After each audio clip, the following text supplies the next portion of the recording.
Salutations and fist bumps, folks. Welcome back to the grid. And now that we have a little bit more insight on why the humans have become enemy number one to the Skrulls, episode 3 of Secret Invasion connects a lot more dots. And for me, I've been enjoying all of the retro fanfare that they've been showing in the beginning of these episodes because it gets us right into all of the action that we need to see. We then cut to Pagon, Beto, and a new face, Xerxu, which, by the way, Xerxu is actually a member of the Skrull army and an enemy to the first 3D man. Pagon then asks if the group is ready as he hands them files to the people that they are going to become, which at this point, every single person in those files should be, if not already, is in a fracking pod where they have taken all of their information. Beto stands a bit unsure about everything that has gone on because remember back into the first episode with the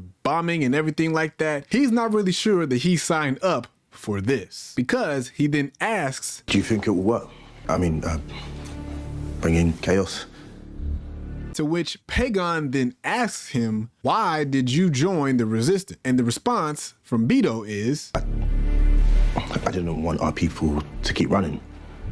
And at that point, that then gives me the indication that everyone in the Skrull refugee camp understands that every single Skrull is still running. This is Beto's first mission and the first time that we as the audience get a chance to see him take on a new identity. We then cut to Gravik opening the doors to the laboratory and we now see the full-fledged machine for the Skrulls creating the Super Skrull, which this is the same machine that Brogan was speaking to Sonya about in the previous episode. He's building a machine. What kind of machine? I think it's to make us stronger.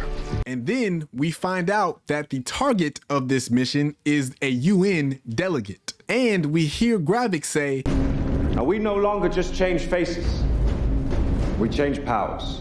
Which is a super nod to the Super Skrulls, pun intended. We then cut to New York City using the same Muscalo font from before in 1998, which is a year after the Skrulls took their initial pledge. We then hear the voice of Charlene Woodard saying, looking for someone?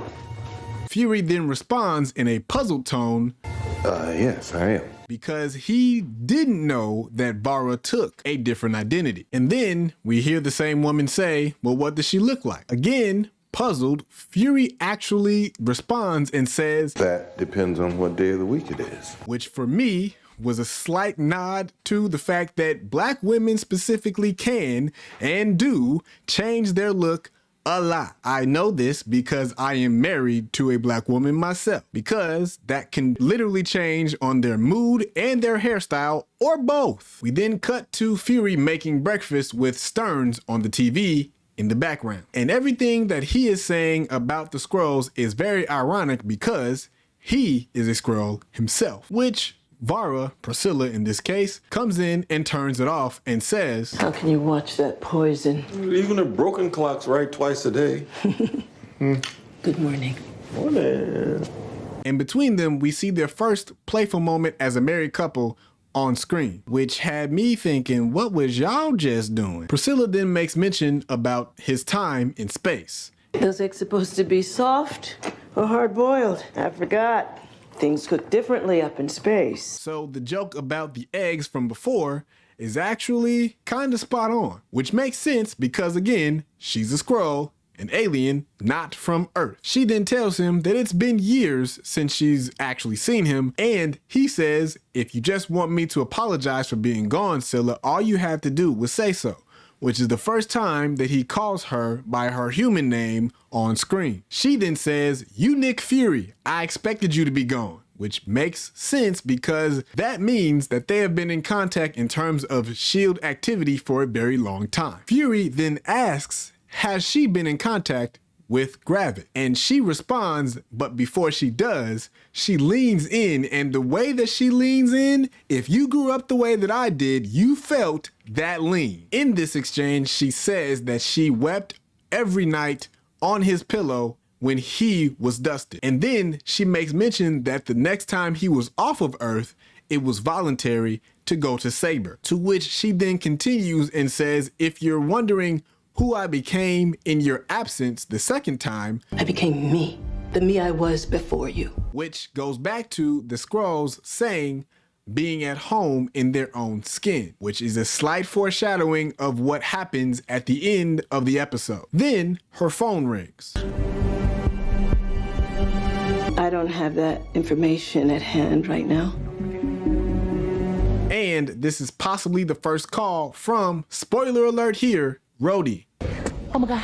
We then cut to a room that G'iya is sleeping in, to which Gravik comes into that room, waking her up. Gravik then begins asking about the previous encounter from the other night, saying that someone called the cops, and the only person that understood where they were going was her. So that gives me a little bit more ammunition for the theory of G'iya and Gravik were not on the same page after the bombing. To add more fire to that, G'iya then lies to him saying that Brogan probably is the one that tipped it off because he was under pressure, and at face value, Gravik doesn't really buy it, but he goes along with it. And as she doubles down on her lie, It was Brogan.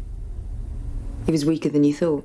he takes it, but again, in the back of my mind, I'm thinking he's not really going for this and she's probably going to get hurt very soon. They are then seen in a car with G'iya driving as usual, and we then hear Gravik say that they are going to have a parlay with her dad. We then hear Gravik mention that the UN's plane will be at Neptune's coordinates at 2200 hours. That stood out to me because of course they would be using the solar system for direction. But in an alternate universe, 5106, that is the home of the Fishmen. G'iya then uses her phone to text those coordinates to what is presumably her dad. And also notice that she is not using a QWERTY keyboard, so this is an older, most likely a burner phone. We then cut to the inside of what looks like an art museum. We hear Gravik ranting about the World War I oil painting, saying that it sums up everything quite nicely, mentioning that he would rather be a soldier, one that has blood on him and everything like that. You asked me, Talos, choice between having my story told